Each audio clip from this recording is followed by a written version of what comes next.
Alrighty, we will go ahead and kick it off. So thanks everyone for joining. We have done our office hours a little bit differently the past few times. So we hope that that's okay for anyone that's joined to ask questions. We're going to start out with just about 10 to 15 minutes of kind of a rundown of our Food Day and Apple Crunch events. And then we'll get into any general questions people have, as well as questions about those initiatives that we have. So just to start out, a little bit of who we are. So the Indiana Grown for Schools Network is made up of a lot of different organizations and agencies, and we all have the same vision within this network to really help Indiana's food system to engage our young students, our students in K-12 settings, as well as early care centers, our farmers, our whole communities in a well different range of farm to school activities, and really to create a new generation or a different generation of food citizens that know about their food, know about nutrition, and how it supports their body. So our mission within that is to help increase local foods served in schools in the cafeteria, to create and sustain school gardens, and then also to incorporate nutrition education in the classroom, as well as agriculture education. So my name is Sophie Lindley, and I work for the Department of Education. So that's one of the agencies that are within the network, as well as there's folks from the Department of Health, the Department of Agriculture, Purdue Extension, and a lot of different nonprofit organizations throughout the state. So that's kind of just a little bit about what the network is for anyone new joining us. We always just like to make sure we kind of set the tone, and we really support any sort of farm to school activities within the state. So today we are celebrating Indiana agriculture. We're talking about, again, Indiana Food Day and Indiana Apple Crunch. So we will jump right into those initiatives. So really the reason why we participate in these initiatives, or why we encourage schools to participate, is that we feel like having these kind of one-off events really helps schools to engage in the different ways of farm to school. So, increasing fresh local grown food in their cafeteria, and that supports our farmers that we know in our communities, in our state, in our regions. When we're purchasing their food, of course, we're keeping those dollars with the families sometimes within the school district. And there's also this beautiful connection between, we can create this beautiful connection between the cafeteria, where we're maybe bringing food in, local food, or we're educating students at the cafeteria about nutrition and agriculture. And then maybe there's this cross-sectional, or the cross-promotional kind of initiative going on where we're talking about corn, let's say, in the cafeteria. We're also talking about it in the classroom. So maybe the teachers are incorporating classroom activities that have to do with that food. Or agriculture in general. And then we also talk about how it brings together the community. It really helps, maybe it's a farmer that you're bringing into the classroom, or a community volunteer, or a Purdue Extension educator, or something like that, to really bring these three things, the cafeteria, classroom, and the community, all together. We feel like Farm to School can really do that. And then these kind of initiatives and Farm to School in general really help your school that you're working with, or the school that you work at, to align with maybe the wellness goals that your school has. So incorporating, school nutrition and those types of things, helping our students to better understand what nutrition is and how it can help their body, like I said.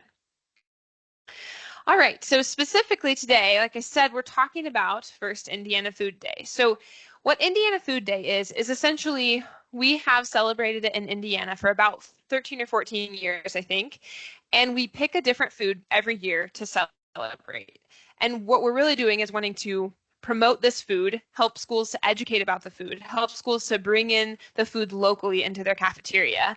And like I said, we feel like these activities are just kind of a really concrete way that schools can get engaged in Farm to School. So like I said, we can bring these in, we can showcase the food, and this helps students to understand, okay, we can grow this food in Indiana.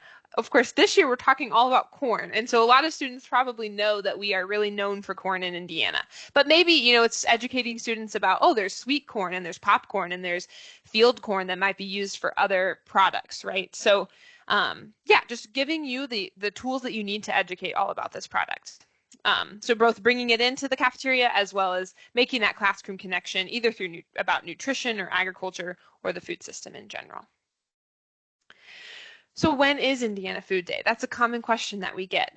It's called Indiana Food Day, but really the way that we talk about it is that every school is deciding on their own Indiana Food Day. So we give you the resources, and then you and we pick the food, and then you pick when and how you're going to celebrate. So some schools or early care centers like to do a week-long celebration. So they're talking about corn for an entire week.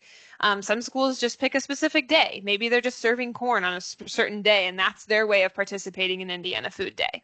Some schools pick a whole month. So maybe they're doing, Farmer Fridays, where they're talking about different farmers every Friday of a given month. So really you get to choose when and how that works best in your school schedule. And I'll also say for Food Day specifically, we have kind of expanded it to really make sure schools know they can participate in Food Day at any point in time. We started to give out seeds last semester, and then we know, of course, that corn is harvested earlier than October. So while we used to really focus on October being the month for Food Day, we've really expanded it to, letting schools know they can participate in this at any point in time throughout the school year. So what you receive. So we give out electronic toolkits with ideas on how to participate. So we have a recipe and local procurement one, and we have an activities and lesson plan one where there's all different kinds of corn-related activities. We also have electronic marketing material that you can get. And then you can order stickers for your students as well as seeds and posters for your school, and we'll send those to you after you register. So, and then the other thing is Anna, who I believe is on the call, is a great resource for schools that are trying to procure that corn locally. So you can get in contact with her. I think we'll have her contact at the end of this presentation. And that's also something we're excited to assist you with by participating in Food Day. So just a few activities that I've mentioned, a few of them and a few more. So bringing corn or a corn product into the cafeteria could be a great way to celebrate Indiana Food Day. So sweet corn or popcorn or making corn tortillas or just buying corn tortillas. This, can be a way that you participate. Maybe you don't want to bring it into your school breakfast program or your school lunch program as a food service professional. So maybe you could just do some sort of taste test that has to do with corn, has some sort of corn product in it. Maybe it's that you're just sharing corn facts. Maybe that's the way that you participate, either in the cafeteria or you give corn facts out to the classroom teachers, or maybe you work with your administrative office, and they make morning announcements probably at most schools. So maybe it would be fun to just say, hey, this week we're celebrating corn. Could you add in some corn facts into those announcements or something like that? You could also invite a corn producer into your classroom or your cafeteria to educate students about corn. Of course, people that have different capacities, so not every producer is going to be able to come in, but could be an exciting way to, again, bring in that community into the school and help students be able to see, the real world of agriculture. Like I said, we'll have a toolkit. It hasn't been released yet. We're getting it out really soon. A corn-themed activity toolkit where there's a lot of different lessons and activities all talking about corn that your teachers can use, or you as a teacher can use. And then you can bring corn recipes into the cafeteria. We also really encourage folks to always post any photos that they have. We definitely understand that it can be really hard to get photos sometimes, and it's sometimes hard enough just to do the initiative. So we understand that, but we really encourage you, if you have the opportunity to get some photos, we always love to see what amazing work you all are doing. And you can tag Indiana Food Day or Indiana Grown for Schools to make sure that we can see that.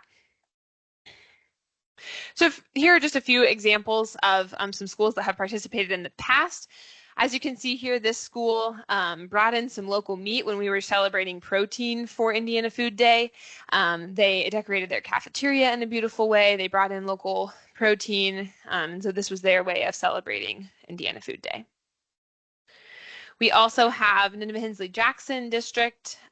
They planted a beautiful crop of pumpkins last year, and they had their FFA kids come in and educate the younger students about different corn things. So I think they were measuring pumpkins, and they were doing just a lot of different education around corn. So this was a really cool way to kind of meld the older kids and the younger kids and give the older kids an opportunity to have a chance to kind of try their hand at teaching, and then the younger kids an opportunity to come out and just interact with students that are older than them, which is always beneficial for both parties involved. So that was some great work done there. Gary Career Center participated in our recipe contest that we have, and you can find that information on our website as well. So we have a recipe contest every year partnering with culinary classes. So they participated and submitted a chili recipe and won last year. It was a pumpkin chili recipe. So that was a great job on their part. And then North Davies is another one that had a really robust food day last year. So this is an example. I guess I'll take the opportunity to say, like I'm mentioning, you can do this in any way that you want. So you could serve corn on the menu, and you could have some corn facts shared, and that could be your way of celebrating Indiana Food Day. And then you can, it's just a wide variety of ways that people celebrate. So North Davies last year, they had an entire day event. So they brought together different vendors. We had a table there to educate students about the work that we do. There was a lot of different food vendors, community partners. They brought in some representatives, like official representatives. They had a poem contest and an art contest. So they really had a robust program where they had a lot of different people involved. And so they got t-shirts for their staff. So things like that. So as you can see here, you can really make this as big as you want or as small as you want as well. So just some highlights from 2024. We send out a survey every year at the end of the event, or we last year we were doing it mainly in October, so I think we sent it out in November, but this year we'll send it out maybe in December. So we had 3 schools that sent us back information about how many pounds that they procured, and so we know that schools ordered about 1,000 pounds of pumpkins from local farmers, which is really cool to see. And we know that there was more ordered than that, but that's the data that we have. We also had about 268,000 students participate in Food Day, so we know that many students are being educated about pumpkins last year. And then we had 307 different registrants, so different sites involved. So I think that's all on Indiana Food Day. So again, just a big celebration. We're talking all about corn this year, and you can find all of that information out on our website. We'll send out this slide deck and the QR codes on there as far as how to register and find out more information about that. Alrighty, so next we're switching gears to Indiana Apple Crunch. And Indiana Apple Crunch is another initiative that we're just trying to, again, give schools some tools and concrete ways to really engage in farm to school. So of course, Apple Crunch, we're talking all about apples. This is a partnership that originally was really run by Purdue Extension. They really ran it in our state, and we were part of kind of the Midwest Apple Crunch. And then a few years back, the Department of Education really got involved to help spread this initiative more to our schools. And of course, that brings in the Indiana Grown for Schools Network as we all kind of are working together. So this is a statewide celebration, really promoting apples in our state. This one we do kind of focus more in October. So October is in National Farm to School Month, actually. And so we encourage you to celebrate your Apple Crunch activity in the month of October. This involves students, teachers, farmers, families. Again, we really love to see a multifaceted approach to these events so that a lot of different people can be involved. So this is just a fun and easy way for students to be more engaged in their agriculture setting. So how to celebrate? So you can register your event or register your crunch. You can assemble your team. So like I said, bringing in teachers and food service staff, Purdue Extension staff, local farmers, any other community members that want to be involved. So you have a lot of voices maybe going into how can your school really elevate apples and talk about apples in your school. And then you can find your apples or participate in an apple-themed activity. This one, again, is really we're giving you the tools to participate, and then you get to pick really when you participate and how that looks for your site. So we have some apple-themed activities. So I will say historically, Apple Crunch was really just that. We were wanting to bring schools together, bring students together, I will say, in a school, and different sites would bring them all together, give them all an apple, and kind of have this loud crunch. They would all eat apples together, and just was kind of a fun way to celebrate apples in our state. It's kind of evolved a little bit from there, and we've gotten a little more engaged in the education piece, or trying to bring local apples maybe just into the cafeteria a few times or something like that. So we will provide different lessons and activities that a teacher could use in the classroom, or you could use it in the cafeteria. A food service professional could use in the cafeteria if there was a way that they could kind of incorporate that. You could try a new apple-themed recipe in your cafeteria, or again, have some sort of taste test. And then another way you can participate, and these are just a few examples, is arrange some sort of field trip to an apple orchard. I feel like the apple orchards that we have in the state, and probably other states as well, a lot of them are really equipped to have students come and learn about their apples and the different things they have going on at the orchard. So that can be a way that you could get students out into the outside of the school to learn about those things. We'll also have virtual field trips. So you could just show that in your classroom if you're a teacher, and educate students about what an orchard looks like and things like that. So some highlights from last year. Again, we had 8 schools participate in that follow-up survey, and we know that schools across Indiana bought at least 58 cases of apples. So those are local apples, and we know that a lot more probably were purchased, but again, that's kind of the feedback that we got. Last year, we had 334 different folks that signed up, and then that included 764 different sites. So maybe a district signed up, and we had a lot more schools that were involved. We had about 189,000 crunchers, so different students that got to learn about apples within that event, about 1,500 volunteers. And then we kept track of the counties, and we had 87 counties. So our goal is always to hit 92 counties, and I don't think we've ever made it. So maybe this will be the year that we'll know that folks are participating in all 92 counties. So if you are of course you're in a county, and so we'd love to have you represent your county. So one highlight or one example of what an activity was, I actually got to participate in this one, and it was with a partnership between myself and Purdue Extension agent. And we went and had different apples for kids to taste, and so we cut them up and talked about the different apples and had students taste them and smell them and feel them. And it was really awesome to see how some students don't know that there are different colors of apples, or that there are different tastes of apples. And so this can, just be an opportunity to teach students that. And maybe they think they don't like apples because they don't like one variety of apples, but then they have an opportunity to see, oh, there's other kinds of apples and things like that. You can see here on the page where students are putting little apple pictures, then they got to vote and see kind of which apple flavors won. So it was a fun activity that we had going on there. So some resources for you. So a few of these, so we have Indiana Apple Crunch resources. On our website, we'll be, like I said, putting out different toolkits.